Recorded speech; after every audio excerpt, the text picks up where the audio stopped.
This is a message to my brothers and sisters, my Jewish brothers and sisters, wherever you may find yourselves throughout this world. I just listened to a very moving clip. And I'll tell you why it was very moving. It was moving because it is moving. Because a man is moved as he shares these words. And there's nothing more moving than a person who is moved. When a message really touches our soul, when it resonates so deeply with us that we can speak from our heart, not just from our mind, which is exactly what this clip offers us. And I hope that you will gain the inspiration that I have gained from it. Watch this clip. Tell me you're not moved by it, but just make sure that you do something with it. The chaotic future. The unpredictable, chaotic future, all that infinite potential there. That's where the infinite and the finite meet, right on the horizon of the future. And to chart our course forward, guided by the better story. And as Jews in Israel, are you telling the greatest story ever told? Well, you decide that by how you live. And that decision will affect the world, because everyone looks here for one reason or another. It's not so easy to understand. Everyone looks here to see, well, how are you actually doing under this tremendous assault of adversarial criticism, as this little tiny people in the middle of no man's land, in some real sense, as a, what would you say, cardinal model of the nation state and the city on the hill. You have a tremendous moral responsibility, like you have perhaps for your entire history, for reasons that are very difficult to understand.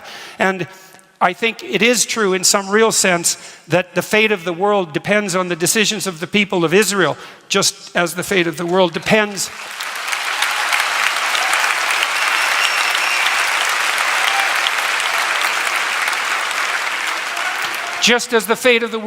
on the decision of every individual.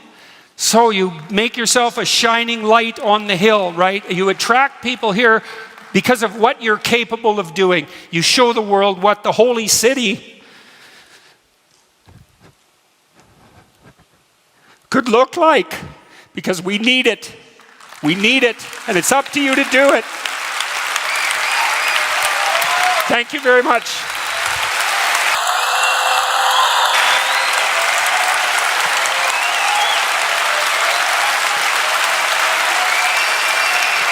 Amongst the things that he says, and he's not Jewish, he says, are you telling the greatest story ever told? The fact of the matter is, history says this of us if we are not willing to say it of ourselves.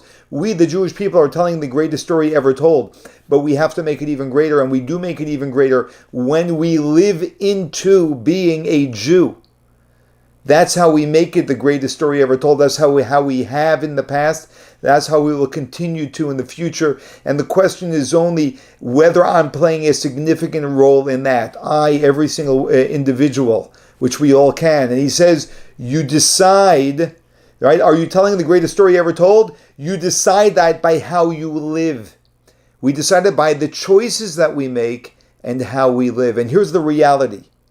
We have to ask ourselves, are we living as a Jew in this world? And yes, that is going to demand of us to ask many questions. Well, what does that even mean? What does it mean to live as a Jew in this world? What does a Jew mean?